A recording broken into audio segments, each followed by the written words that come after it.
Hello, everybody, and welcome back to the Distance Dilemma podcast. My name is Sean. I'm in Dublin, in Ireland. This is Imran. He is in Thun, Switzerland. This is our long distance friendship podcast. This is episode number 38. And ever since we've come back from our break, we have been starting our podcast with a brand new segment called Out of Context Weekly Scenarios. This is the part where me and Imran give each other a section of our week out of context. The other person has to try and guess it, and hopefully a couple of laughs will pop up. So, Imran, can you please give me your Out of Context Weekly Scenario?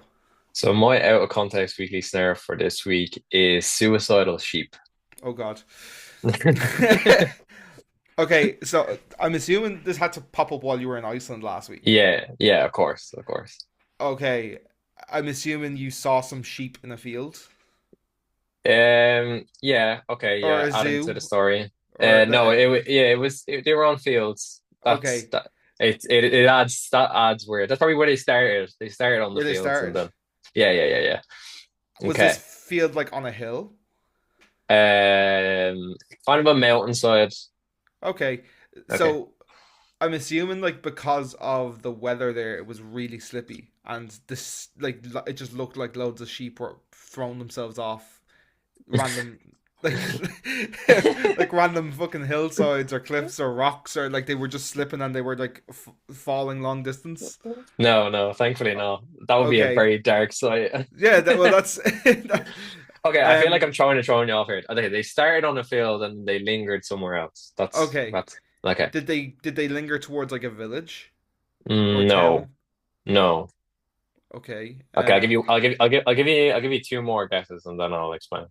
Because I feel like okay, I kind of threw you off a little bit with the field situation. But they started off on a field and they might have lingered towards somewhere more else.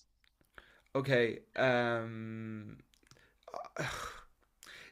Something really fucked up that's coming to my brain here is like they ventured towards the forest and it was the forest that Logan Paul done that fucking video where he has No, the dead body. no, I that was know in that's not Japan. true because that was in That was in Japan, Japan. but like that's like for some Just reason that's fucking where sheep hanging from the ropes, like yeah. And then Jesus. Logan Paul and that fucking Pokemon hat going, oh go, oh no guys, fucking that was a fucking trauma moment from my childhood. Oh God. Okay, so the sheep that started in a field and Yes. there's some element of suicidalness. Yes. Were they jumping to somewhere or like they were Yeah. or did Yeah. they like go to a graveyard or something? No. Okay. You're on the right. Did You're they gonna be did they annoyed. go to like a butcher's No. I love the way or you a think you're getting. I love slaughter's? the way he thinks he's getting closer, but he's just I just like, this is the only like valid way I can try and yeah. connect sheep and suicide. Okay. So when you're driving through Iceland, it's a lot of like long road situations where you could be driving on a road for 45 minutes straight line for it, like going across mountain ranges and the landscape is beautiful. I was telling Sean before we started the podcast. But on on our second last day, we did like a glacier experience. So they bring you on the glacier inside caves. Very cool. I highly recommend if anyone hasn't done it. On the way back though, I was about 10 or 12 of us in a van and it's starting to get a bit dark, so we're driving on the roads. But the roads are beside a lot of like land areas where there's fields, where there's sheep, some cows, etc. Obviously they're probably chipped as well, but I'm guessing a lot of the sheep must have got out. And like I was kind of worried about this because we had to been dropped off back to the glacier site where we started, and then get back in the car and drive home. Now, but when we were on the way back from the activity, you just seen like 5 to 6 sheep like running across the road and like stopping and like running on the road while vans and cars are coming. And I was like, oh my God, like these guys are literally do not care. Like it was the wildest thing. Like you'd be going like, mate, she might be going about 60, 70, and then all of a sudden you just see like four sheep just run across the road darting. So like everyone just had to drop their speed down. And then eventually then we were heading back towards the glacier site and a farmer had like stopped his Jeep in the middle of the road, which is terrible because it's a two road way. So, cars are coming from both ways. So she had to jam on the brakes and like move around the car. And your man there was just like banging the side of his car with a stick, trying to get all the sheep to go back into the one direction where his farm was. I don't know how they escaped, but it was the wildest thing, man. And I'll post this after the podcast or next week's episode is it released. I'll post a video because I took the video when I was in the car of these sheep just running across the road trying to kill themselves. It was wild, wild. It sounds But like the seagulls a Holt situation where like yeah, they're acclimatized to people being around and they don't give a fuck. yeah, it's like they owned the road. They didn't give a shit. And like it wasn't just common with just sheep. Like along the way as well, we were there for a week, and I think I seen like two or three actual dead sheep on the side of the road. And I was asking, like, had you ever? I was asking the driver of the glacier, who works at the site, and I was like, have you had the unfortunately have ever hit a sheep? And she was like, no, but there was a guy that works with me, and he accidentally hit a sheep with his car about 3 weeks ago. And so what he did is he put the sheep in the back of his van, brought it up to the farmer because they're all chipped, with location sites. Yeah. So he brought it up and he's like, "Look, the sheep ran across the road. I'm sorry that I hit the sheep with my car." And the farmer was like, "Oh, don't worry. Do you want to come in for some lamb?" And like was just making this guy random lamb after It's him hitting his. it's he's like it's very fresh. I can guarantee Yes. you it's very Well, fresh. supposedly this is a common thing, like that sheep are often hit by cars because a car will be doing, like I said, straight road 60, 70 in its own world, and a sheep will just go, you know what, yeet, and just jump in front of the car. Oh Yeah, man. it sounds like I was saying like a seagulls and Hoth or like the deer in the Phoenix Park situation. Because the deer Exactly. will just, because it sounds like they're just climatized or they're just used to people being in their environment. They're used to cars at this Exactly. point, and they know people will slow down, so they know they'll just go, because people don't want to kill them. Well, I'm trying not to, get my XP up for killing sheep. What about you? What was your weekly scenario? So the key thing to this is the day of the week where you could guess. So just that's the thing to keep an eye on. But on Saturday, I managed to predict the future while taking a poop. Okay. So the day of the week is important here, Yeah. Saturday. So I'm presuming who played did any football team play on Saturday? Has it anything to do with football? Yes. Yes. Okay. See, did United? I can't remember. Did United play Liverpool? Because United beat Liverpool 2-1, and Harry Maguire scored in the last minute. So has it anything to do with that? No. No. Okay. Football, football, football. See, I actually missed the football this week. I didn't actually get to see any of the fixtures. I was hoping today that I'd catch up. Did you predict the score line of a game? No. No. Okay. Okay. So Saturday has something to do with football. Uh, can I have Is a clue I don't know how to give you a clue. It happened after a match. after a game? After a game. Okay. Was there some kind of fighting that went on between the fans? No. No, no. Okay, okay. What else happened after a But football you're game? not in like the wrong realm. There was definitely some Was there um protests after the game? no. No. No. Okay. Were you at this game? No. No. Okay, so it's not Ireland game. It Okay. is it's Premier League. It's Premier League. It's Premier League. Okay. Yeah. So Premier League after the game, you knew this was going to happen. I the way I What did a manager get sacked? yes. Yes. So I'm presuming this is Forest when they Yes. lost 2-1 and Ange got sacked. I only saw that this morning. So anyone that's not a football fan, basically, there was a manager who had bad run of results. I think like he had like 7 losses in a row or something like that. He's only brand new to the club, so he's Ange. What's his surname? Pot. Postecoglou. But yeah, there you go. For Forest, so he got sacked. So I'm presuming Sean was able to predict his sacking and the result. Yes. Okay, Yes. cool. Okay, I'm right. So happy. the full context behind that is so you've got like 90% of it, but the most important part that you've left out is the poop, right? So What? Chelsea played Forest on Saturday as What? the early kickoff. Okay. And so Chelsea hammered them 3-0. Yes. And there was a lot of pressure on Ange before the match kicked off. And Forest were pretty good in the first half. Chelsea were really shit. And then Chelsea made two subs at the second half, dominated them, finished the game 3-0. And like the Forest fans were booing, and there was already quite a lot of pressure on Ange. So the match finished, and the ads came on, and Simone was watching like the last couple of minutes of the game. She was like, I kind of feel bad. Like he seems like a nice guy, and everybody's booing, and everyone's chanting against him. I was like, yeah, like I quite like Ange as well. And so right after the football, we were about to go to our weekly shop, and I just said, hold on, I just gotta go poop. Okay. And I she still just do. said, and we were just talking about this Ange fella, and she was like, he's a nice fella. I said, I guarantee by the time I come back from this shit, you'd be sacked. No way. I went up, I pooped, I was gone for about 10, 15 minutes, came down, I walked in the room, And then the presenter on the show said, "We've just got some breaking news here. Ange Postecoglou has been sacked by Nottingham Forest." No way. So I predicted the future with a poop. There you go. I Even predicted the future. Sivers is true. I sealed it with the poop, and then it happened. Signed, sealed, and delivered. That poop was. Literally, in every sense of the phrase, yes. Did you feel like you're in the Simpsons episode where you're just able to predict every single thing that's going to happen in the future? I mean, sure, yeah. Illuminati confirmed. I mean, it was coming, but I mean, I think Puminati confirmed it's as well. Puminati. Yeah, I like that. I like that. Next week for the out of context, I'm just gonna put like a poop and nothing else, or like a poop with Ange's face on, it and see if people can predict the episode. That's good. Yeah. Yeah. Yeah, So there you go. I knew the second that happened. The second I thought about that, I was that's the angle for next week's podcast. I'm happy that I was able to numb it down. I mean, I don't know why that just jumped out of my content. I think like that's my 2 weeks brain. in a row you've gotten it. Yeah. You really need to up your numbers here. Yeah, I honestly Yeah. thought that this would, like, when we planned this segment, it would be the opposite way around. But I'm getting trumped. I think I've gotten Yeah. it once, and you've gotten it twice. Yeah. If for anyone that's keep watching, you can keep score for us. Yeah, I don't know the way you actually thought that sheep are going and jumping off a cliff. That would be horrible to see if I was Yeah, I driving know. the That's car why and then just seeing when you say suicidal sheep, Imran, like, there's True, not a lot true. of there's not a lot of avenues my mind can explore. Like, so Just sheep just believing they can fly, just jumping off the side of the cliff. God there you damn. go. There you go.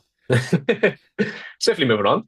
Swiftly moving on. So we're moving on to the next segment, which is our topic for the weekend. This is something we've had on our list for weeks, and we've kind of, even before the break, and it's something that we've, like, just we've put off for more current affairs type of things before we took our break, and then since we've come back, there was certain things that we want to get to. But this really probably is this is I wouldn't be surprised if this is our most listened to episode, because we're going to be talking about our relationship and the importance of dogs.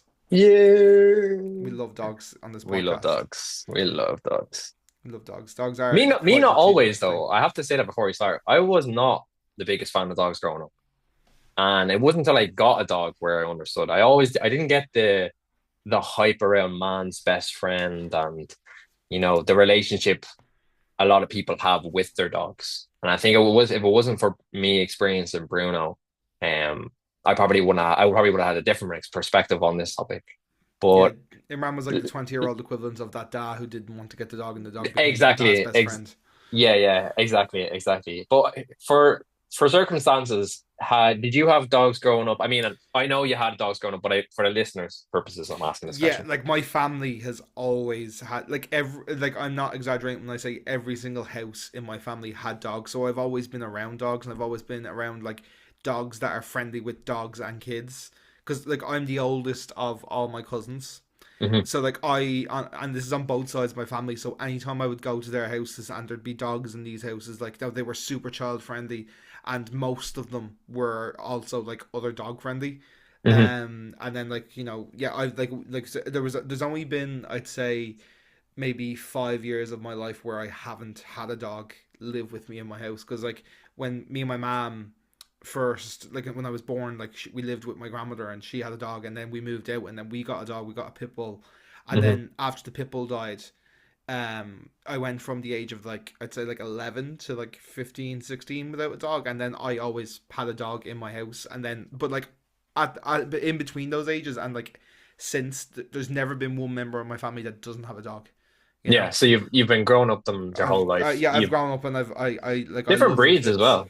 Yeah, a lot of very varying breeds. Like, we've had, like, very small dogs, and then, like, really big dogs as well. Like, it's not like we've just stuck to one size or breed. Like, I've really kind of, like, had everything. Like, my grandmother had a Yorkshire Terrier, and, like, my dog when I lived with my mum was a boxer, and my auntie at the moment has a German Shepherd. So, like, it really it's varies. Different sides. Yeah. So you never had any other pets besides dogs growing up? No, no, no, I don't think so. No, not that I can remember. No. I think at one point, like, me and my mom lived with one of our friends that might have had a lizard or something like that. But, that was, like, for 6 months while we were waiting to get our house. Yeah, because I kind of had the opposite side where I grew up owning a cat for about 5 to 6 years. Then just before we moved to Dublin, I had a bunny that lasted, I think, like a year.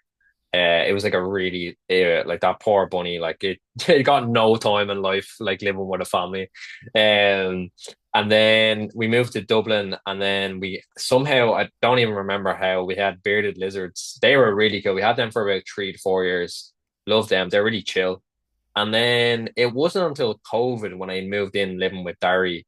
I've been living with Dari 2 years before that, and me and Dari have been talking about that it might have been a good idea to get a dog in the house, and that it was something that we both wanted. And originally we were looking at a puppy, but then we also were signing up to Dogs Trust and other services like this where they find dogs that have been not looked after, or not maintained, or lost, or whatever. And then we were able to get a phone call. So someone had found Bruno at the time on the side of the road, and we got Bruno.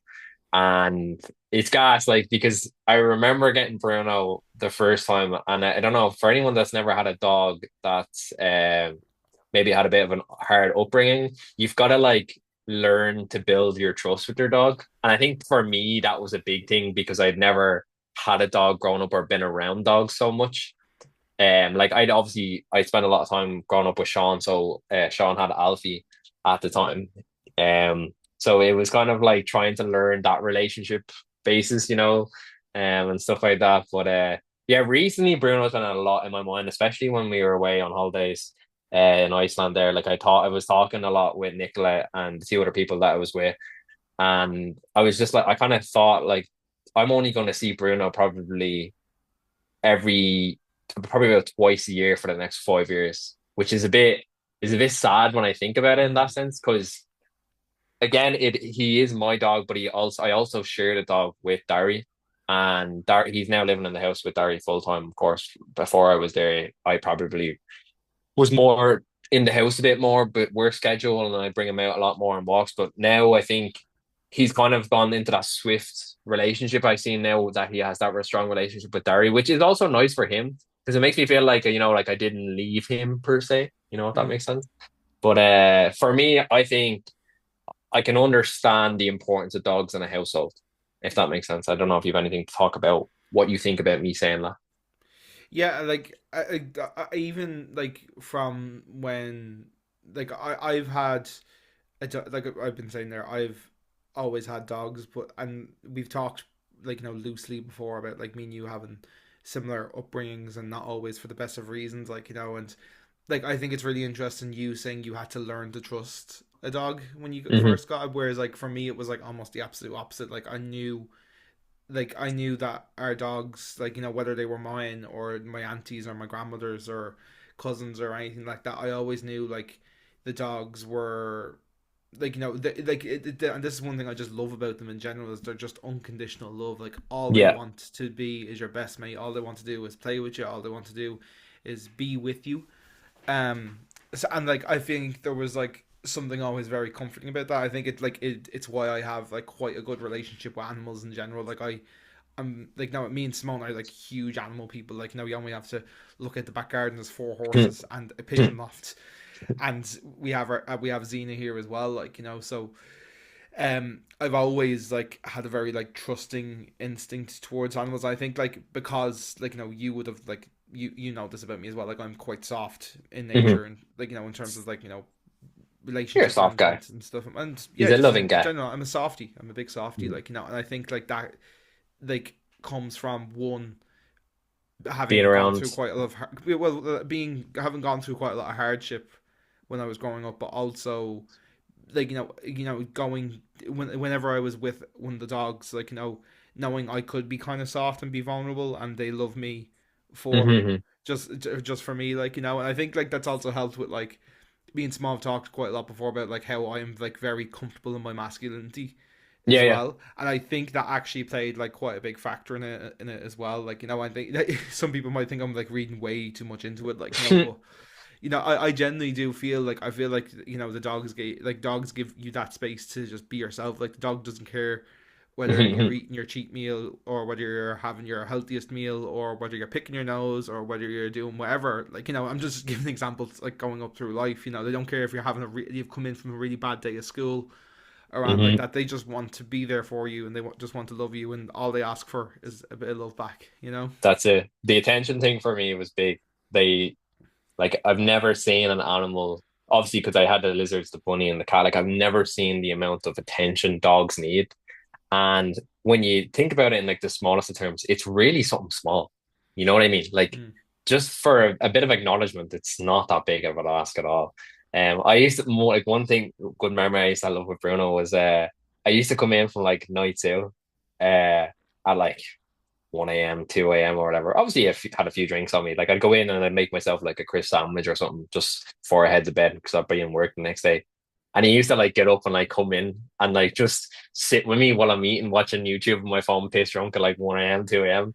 And like I don't know, like it was just like a nice thing where like he just look at me like he's just this guy's just chilling, eating his food. Mm. I'm just here with him, we're just babbing, that kind of way. So I love the in like situations where Bruno would just be around, or like when he used to be great for like a stress reliever as well. Like I'd be studying for exams or I'd be doing my thesis in my last year of college, and he just used to just come in because I'd be doing it downstairs in the kitchen, and he'd just come in and sit beside me or stand beside me just for a few cuddles, or like I kind of like the way Bruno was very much a chill dog, where he liked in the sense of doing stuff like I like doing, where like watching TV or watching a game or something like that. So I enjoyed the part of him just chilling with us on the couch and having a cuddle and stuff like that. And like obviously you do like going playing and going on walks and stuff like that, but I do agree with you in the sense though that I feel like dogs play a bigger part for humans more than I think that we actually play for the dog.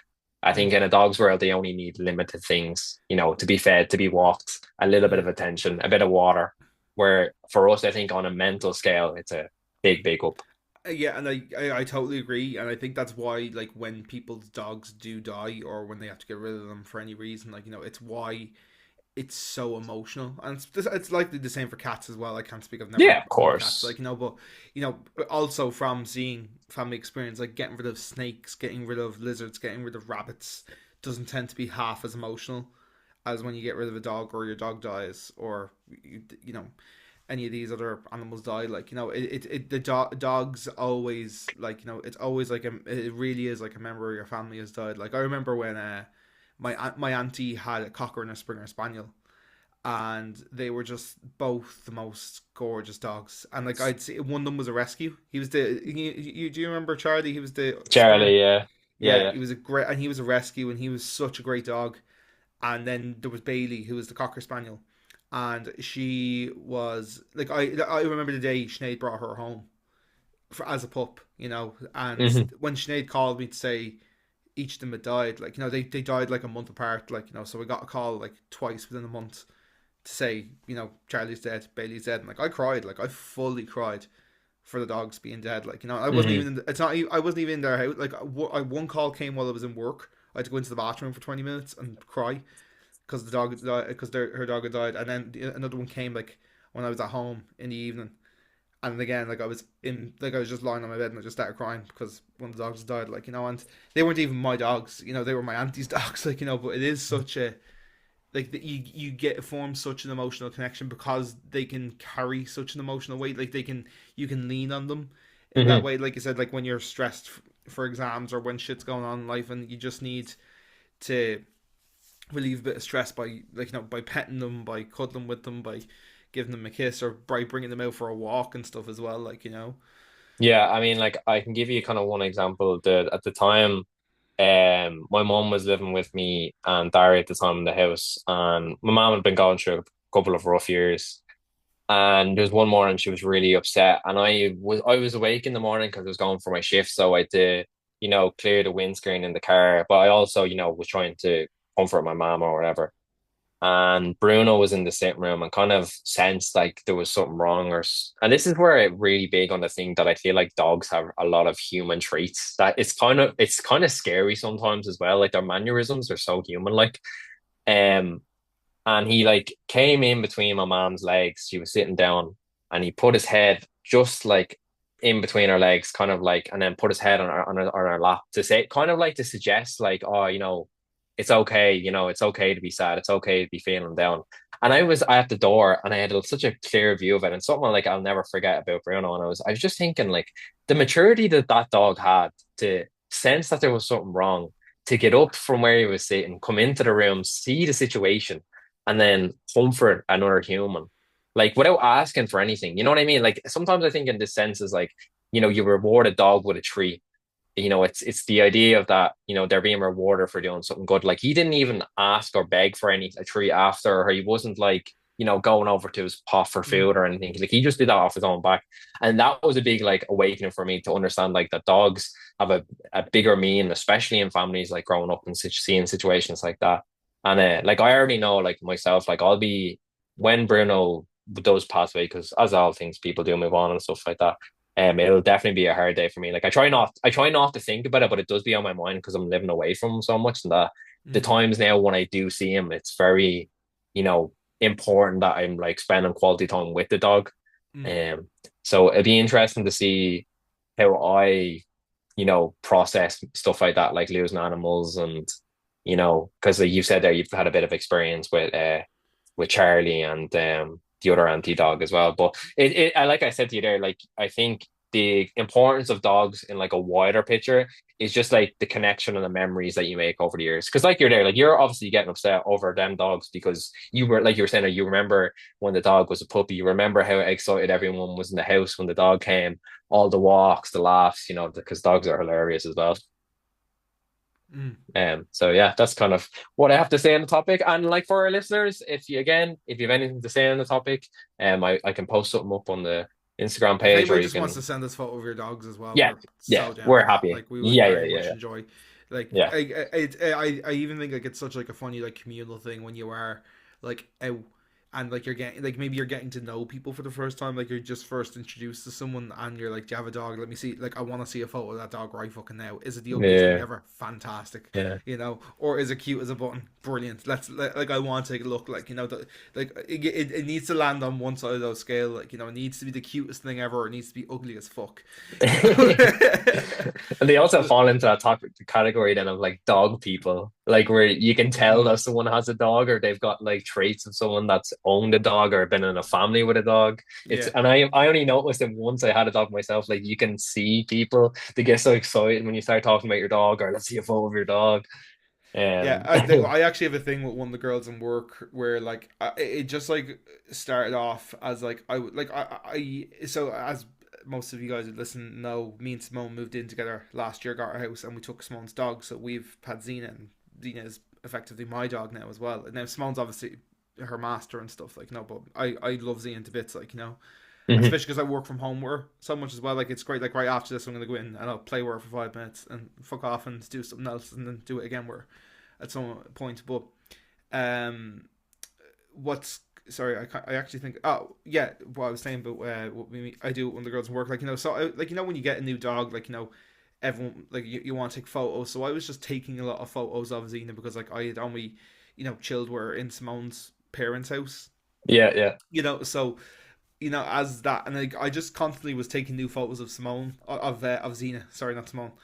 And like I just like was constantly looking to show them off. So like I just kept showing one of the girls in work because she also loves dogs, and like it's now become a thing where every week I just look at her and go, "Do you want her installment for the week?" And she goes, "Yes." And I'm like, I'll have taken a few photos of Xena for myself, but like also with Sophie will enjoy that. And then there we go.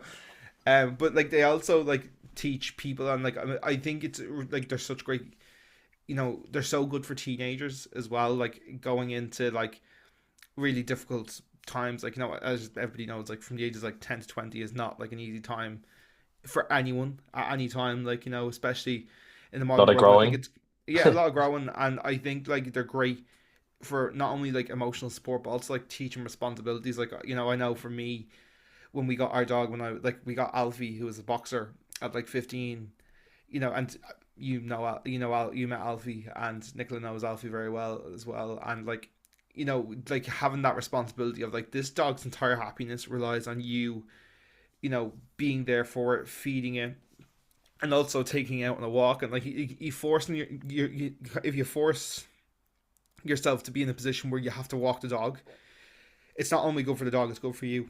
Yeah, of course. You know, I used it's to always actually say like the going like sorry, just after you finish and work after a long day, you could be working 8, 9 hours. Even just getting out for that half an hour, 45 minute, 1 hour walk with the dog, it's great for like not even your own mental health as well as the dogs. You get to yeah, means you get to spend quality time with them, but then also it's like little things that like you probably would have never even left the house. Some people, they go straight from work and they come home and they're sitting down. They don't even get to get outside. So I used to love that Yeah, sense of it. I think especially like as we're coming into like winter now, like that's like it was something I hated that like once we got back into school and like it came to this time of year, like when this episode comes out, it's the week that or now the clocks will have just changed to so that it'll be dark at like 4 or 5 o'clock, and like it used to be a thing where like when we finished school at 3:30, I used to have to dart home. Like it was like a 25 minute walk for me to get home from school, and I would have to get in and literally like be so quick to get the dog out before it got too dark. Because the local park that we were in didn't have any lights. Because why Yeah. would it? Yeah. So we would so like I would go out and bring him out, but like that forced me to get up and get out. And after a long day, whereas like I know for a fact I wouldn't have done that if I didn't have to, and Exactly. it probably it probably benefited me more than I'll ever know. Yeah, definitely. And the responsibility thing for you, I'd say, when at a young age, like it teaches you a lot um of things about looking after someone else besides yourself. Because especially when you're at a young age, you kind of see things a little bit from a selfish perspective, but not intentionally. It's just because you're growing Mm, and you're getting older. So I think it was great then, like you were saying there, for a lot of people growing up with dogs. It teaches them a lot more about responsibility. mm. And yeah, I'm just kind of cautious on time as well. So speaking of the time of year and the clocks changing and all that carry on, what we want to talk about this week for our current affairs section is Halloween, and kind of keeping it going from the dog, like for the dogs naturally kind of moving into this section is like something I've been noticing over the last like kind of 2 weeks is the amount of like fireworks and like the bonfires and all Mm. that carry on. And like, I understand, I get it, like it's a great sight, but like 3 weeks in a row, lads, like every night non-stop. And like you know what it is, I don't actually mind the banging and the noise, and like they look nice and stuff in the sky, but I genuinely just be thinking of the poor dogs, Yeah, you it know. is a hard day for the dog owners and the dogs, Halloween, and especially that time leading up to, like you were saying there. I wish it was more people are a bit more respectful about the situation, like just doing it on the one day a year. I'd understand, but it's Mhm. like it goes on for nearly sometimes 2 weeks. Like even a week after Halloween is done, people are still throwing bangers and letting off fireworks and stuff. And like I used to never really think about it, to be honest, growing up too much. I was never really the biggest fan of Halloween anyway, but like if Halloween came around, you'd go to a Halloween party, or you'd go to the pub, or you'd go trick or treating with your friends or whatever. It wasn't like the I biggest love in thought that on order. my You head. go to the pub with your friends, then you go trick or treating. Yeah, we do opposite here. You start doing trick or treating when you're the lot. the actual like scare at the door is a bunch of drunk hooligans showing up to your front door and uh, asking for stuff.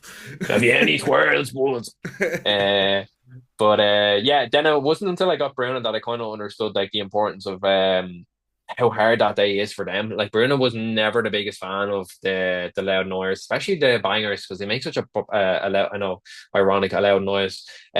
So for him, like, he definitely struggled with the noise level to it. I mean, he did get a bit more accustomed to it as the years went on, the second, third year, because he kind of. I feel like they do become a bit more aware that it is happening a bit more often once, like you're saying there, that it's leading up to the event, Halloween event or Mm. whatever. So they do become more aware of that. I would say just people just be a bit cautious as well, because like there is young lads I see throwing bangers and stuff like near where people are walking and stuff like that. And like a lot of time people are like like I'm not telling you what to do, but I'm saying like just there is dog owners like trying to walk their dog just before the fireworks are going off. Give them a bit of space, lads. You know what I Yeah. mean? That's it, and I think like it's like it's one of those things like if you're gonna do it, like I have no problem with people like doing their fireworks and opening Yeah, of fires. course. I Like, get it. It's a cool sight, especially for kids. Like I don't think it's like it's a young fella or a young bro kind of thing. Like it's a nice thing for like I remember doing it as a kid. yeah, Sam. But like I also think just be a bit more mindful of people. Like if you're gonna do it, go into a park where there's not a lot of houses around. Look, I understand you're never gonna get like nobody around you, but like there's a park in our estate, like it's just like I say a park. It's a little field. It's got a playground. It's got a goalpost. Like it's not huge around, but like there's loads of houses around it, and lads are doing it in there, and like you can hear every night 10 o'clock these fireworks are starting to go off, and the amount of dogs that are going ballistic, like and I used to live in a house when I lived with Eileen. We a little cavapoo, and he hated that sort of stuff. He just like if the bus went by, he'd start pouting and doing all that sort of stuff. So for him, like that whole 2 3 weeks was like a living hell. So bad, in fact, that my grandparents had to get TBC oil for him to calm him Damn. down. So the Damn. fella's baked it. So actually, it's probably his favorite time of year now, if we're being honest. Bro, but getting waved on Halloween. but still, like Yeah, it's no, but I get just what you something mean. to Like it's it's just be considerate, yeah, and like just kind of off. Like I mean, on the topic, really, is bonfire still as common? Because I was I surprised. Like don't there think has they're as not common. one Sorry. bonfire in Switzerland. Like I haven't been here. I was here last year for Halloween, and there was not one bonfire. A few fireworks. It's not a major tradition here. Like it's not as big as it would be in Ireland. But like, is it still to the extent where it's like every single field you see a bonfire, or is it gone down a lot over the years? I think fireworks are yes, but bonfires I think are more for the day of and like the days after because I think bonfires take a lot more planning Yeah, because bonfires are a lot more effort because it's quite literally just a big massive fire in the middle of a fire. field and you need to Yeah, fuel that fire yeah. properly and you can't just keep giving it cardboard because the cardboard will it will burn but it just turns to ash and it just sits there like you need proper material to do bonfires and like they take time and effort to set up and like whereas fireworks you literally just plant it in you light it up and it goes gone and there's your 20 quid well spent there's a big bang in the air so I have seen them around here, but like not this year yet. But like as we're recording this, Halloween still just over a week away. So I've no doubt that I will see them at some point. It's not like when we were kids and it was like, this is like the perfect time of year to get rid of shit that was up in the attic. Like an Mm. old cot or an old bed that Mary has stuffed away that she's fucking rubbing her hands together. Oh, there we go. Perfect time to throw it in the skip. I remember even when I was younger living at Darius and like people would genuinely knock on the door, like kids 12, 18, or like 12 to 18, like that kind of like age gap, and they'd be asking like oh, have you got any spare wood in the back or have you got anything to Yeah, I throw in the remember kids skip? not. Okay, do you remember we used to have the decking out the back of my Yeah, yeah, yeah, place? yeah, So yeah. when we took the decking apart, like we had so much wood, and like people kept knocking up and asking us like because like we put a decking down like when we first moved into the house, and then like took it down over the course of COVID, like so from like COVID onwards, like every time you'd have people, anytime there's a bonfire happening, like kids be knocking onto the house and asking for, you know, Yeah. but yeah, it's I wonder what people's perspective is of Halloween. Do they think it's dying now? some people, but Mm. honestly, I think Halloween is going to like really take off in a good way, and like because like I see a lot of people like Simone loves Halloween. Like Simone is Hmm.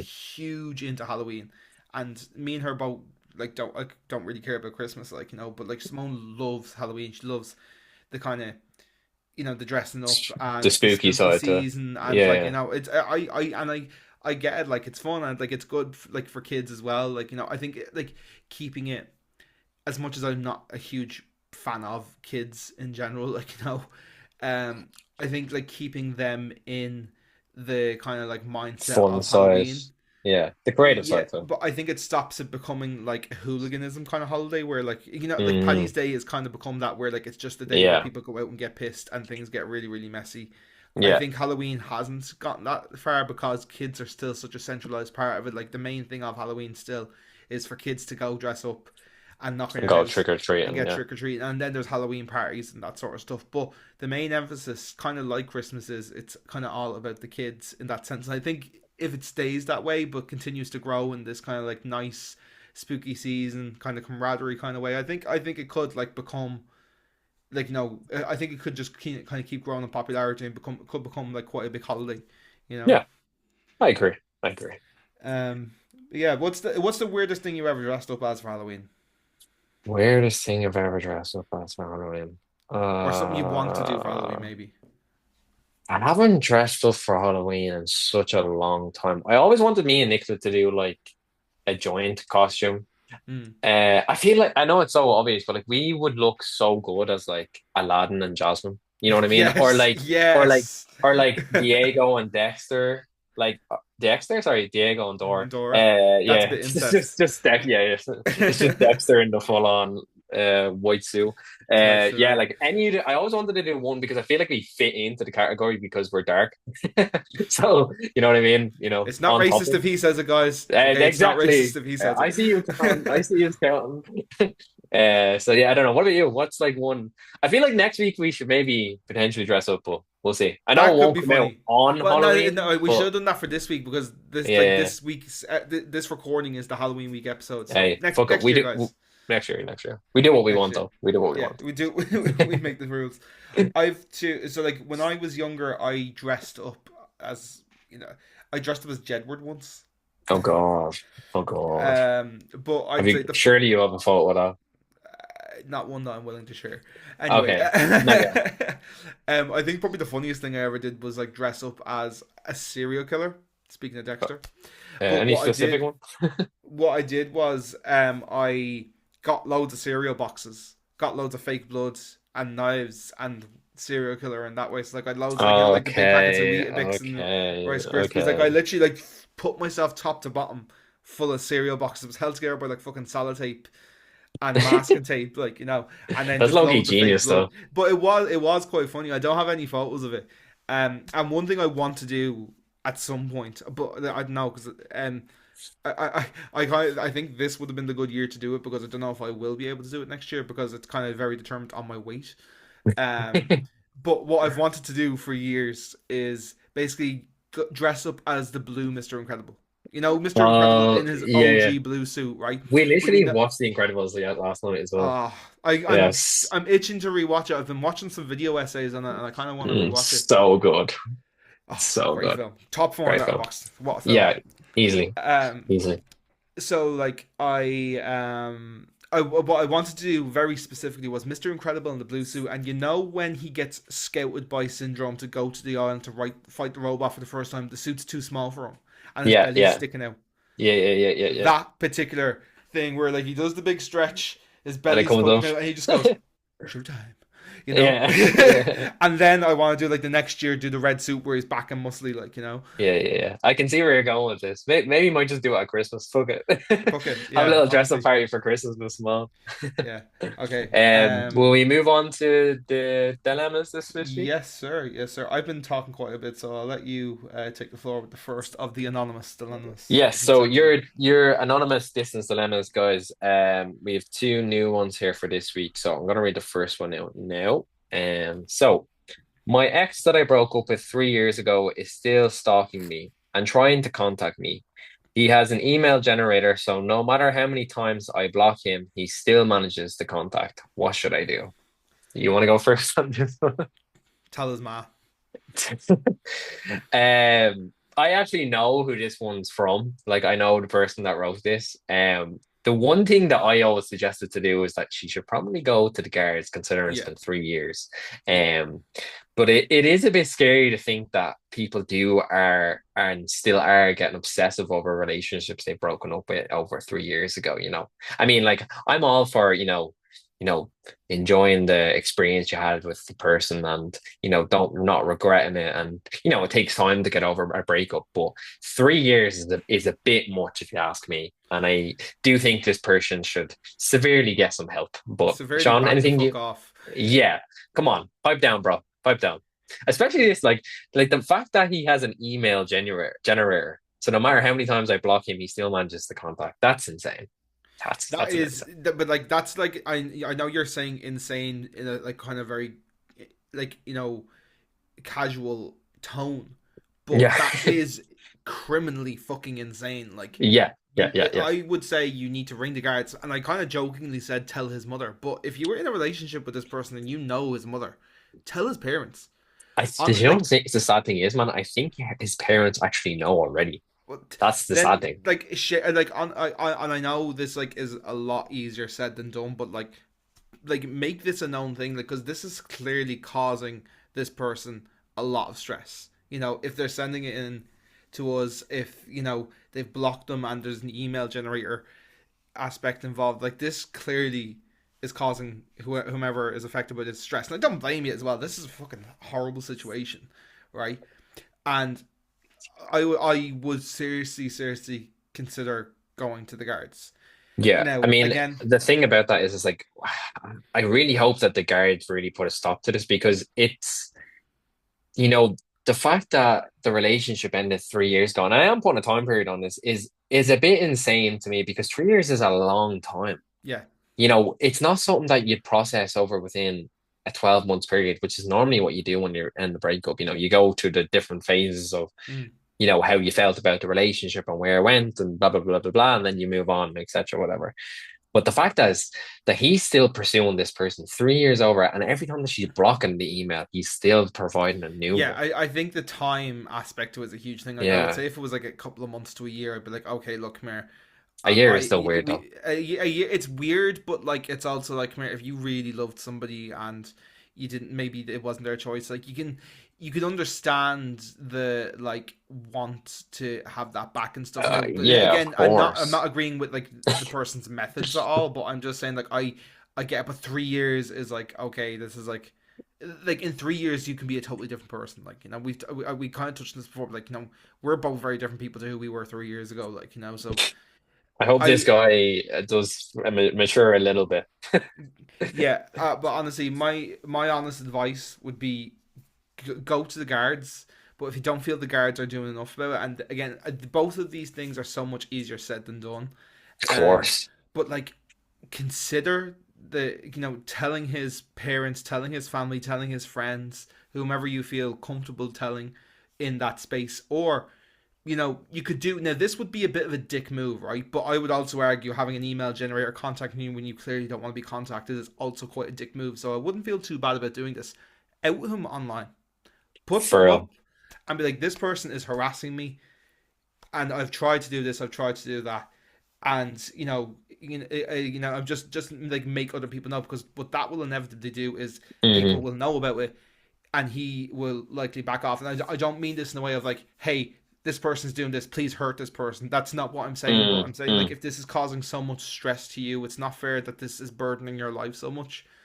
And hmm. if like, I think that should be a last option. I think first should be the guards. Actually, maybe first should be his parents or his family or his close friends. Then go to the guards. If you don't feel the guards are doing enough, then I would consider the online approach. Yeah, yeah, I kind of agreeing with Sean there. I'm gonna read the second one here. So I keep overthinking every decision I make, and it's super draining. Do you have any advice how I chill more, or how I can chill more and trust myself more? Um, One thing I would say is for me on this topic is I'm not an overthinker, and I do actually quite believe in this theory of that if you are an overthinker, it has a lot to do with the personality traits that you have. Because myself and Nicola talked about this highly because she is an overthinker, and that for me, that's not a bad thing. I think a lot of people think that if you're an overthinker, it can be a bit of a bad trait. There is a lot of pros to being an overthinker, and I often talk to Sean about this where I believe Sean is a person who does everything 100%, which I think is a great trait to have, especially like in terms of the podcast, in terms of his music career, in terms of even his relationship. But then there is some con sides to being an overthinker as well. Just on this topic here, they say that they find it super draining, and do they have any advice on to chill more and trust myself more? Um, on the part of it being super draining, I believe that's the perfect time to relate to your family, your friends, even your partners, allowing yourself time there to speak with someone who you get a different opinion. And I always like when people come to me about certain situations. I don't know, like I think sometimes it's bad. I think some people have a bad perception of like people saying they find it good that people come to them to speak, but I actually often find that with speaking with someone who might be dealing with a difficult issue or something, you actually learn a lot as well. So I think my first advice would lean on someone that you feel close to, either that be a partner, a friend, or a family member. And then just like any advice how to chill myself more and trust myself more. I mean, you kind of you're kind of saying it there in the message. Trusting yourself more takes time. And it's something that I've definitely experienced more. I used to do a lot of self-doubt, a lot of self second guessing myself with different things. And I do think an age maturing, like we talked about a bit like last week, it does come with time. And I do believe that confidence in yourself still is a work in progress, especially for myself, but it's something that I'm learning to get a bit better with. In terms of like the chilling aspect, how they said here is find an interest that makes you feel chilled. So for me, for example, is I love watching movies and series.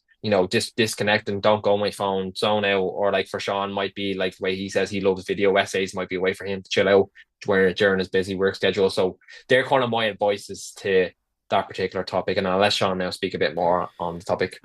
Yeah, like you kind of covered quite a lot about like seeking help, like from friends and family and stuff. So I don't want to like repeat what you said too much.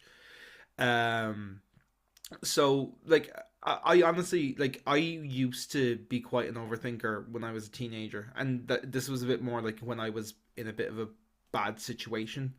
So like from experience, I would maybe like advise looking at your environment and kind of I kind of, for me, I've always associated overthinking with like a sense of anxiety as well. And like, I think it would be wise to kind of try and find the root of any sort of anxiousness that the person may have, and this can be something got to do with work, it could be something to do with family, it could be something to do with their friendships or relationships and that sort of stuff. Like, so I would try and find the root of those anxieties. And I think like something that really helped my perception of like life and overthinking things of as well as like just think every time you're making a decision, like whether it's something big or something small, take two things into consideration.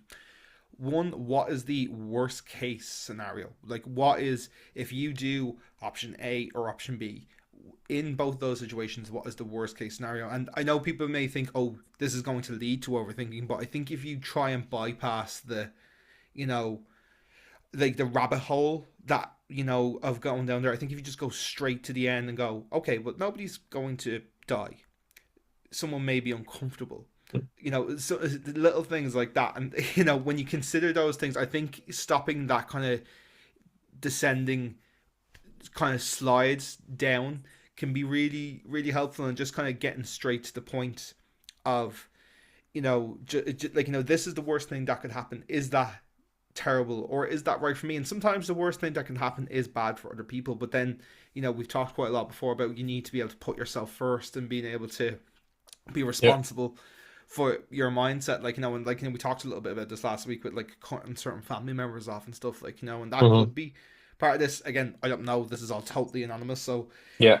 I think like jumping straight to what's the worst thing that could happen, and are you comfortable with that sort of thing? And then secondly as well, was you know I kind of after kind of forgetting my point.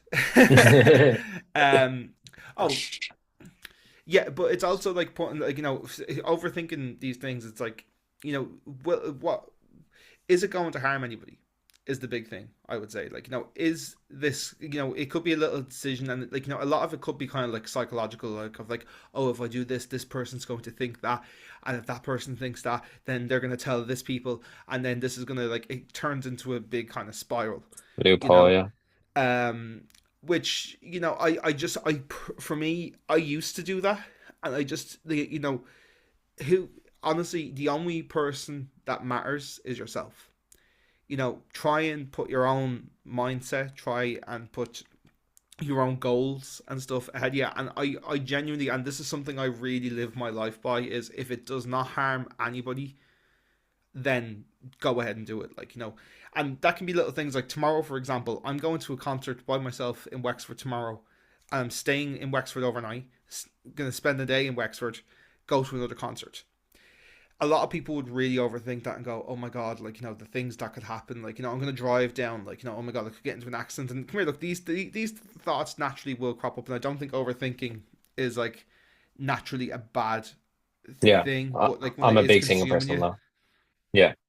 Yeah. I know I kind of talked in ribbons there, but honestly, like I said, I think if you just jump straight to the worst case scenario, consider those options instead of going down the rabbit hole, and then try Hmm. and find the source of your anxieties is kind of where I Yeah. feel like you'll find the root of a lot of Mm. these things. I agree But with you yeah, as we well, are especially. kind of running Yeah. out of time here, guys. So Mm. I'm going to wrap up on this week's episode. I'm just going to hand over to Imran. Is there anything you want to say before we head off, No, Imran? just on the thing, like I agree with Sean in the sense that it's so easy to jump straight to the darkest side of where your thoughts can go in terms of overthinking. You always jump automatically straight to the worst scenario of where the situation could go.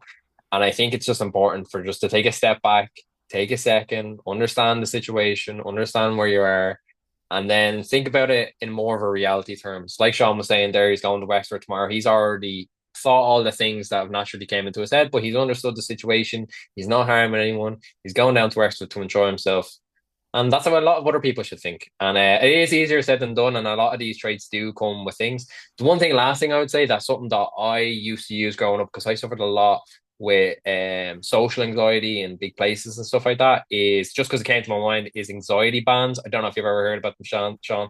They're essentially just a band that you wear on your arm or your wrist, and you can, it's kind of like a coping mechanism. You can just play with it or you flick it. A lot of people, I used to pull my ears a lot in public, or people used to bite their nails or play with their hands. So if if you ever want an advice from someone who used some kind of form of anxiety with overthinking as well, because obviously I was overthinking in these social situations, I would advise anxiety bands. So that's all I have to say. But yeah, Cool. thank you for your distance dilemmas. Yeah, and guys, we're going to wrap up the episode here. But if Yeah, you would like to also submit a dilemma to us, these are all totally anonymous. I have no idea who no, submitted me these. neither. Now, Imran said he had a clue of which one of them were just because it seems like Because you're he my close knows friend. my friend. Yeah, But yeah. we basically, when we get them, we put them into a Anonymous list. um, anonymous list and we shuffle them around and we reword them a little Yeah, bit as well. So yeah. it's totally anonymous. Like I said, I have no idea who any of these are from. If you would No, like to submit a dilemma, you can either DM us on Instagram or you can also email us the distance dilemma pod at gmail.com. But we are going to wrap it up for this week. So, yeah, guys, thank you so much for tuning into episode number 36 of The Distance Dilemma. My name is Sean and I am in Dublin, Ireland. This has been Imran. He was in Thun, Switzerland. This is our long distance friendship podcast, and we will see you next week at 6 a.m. Irish time and 7 a.m. Central European time on Monday. Thank you very much, guys, and we will chat to you again next week. thank you.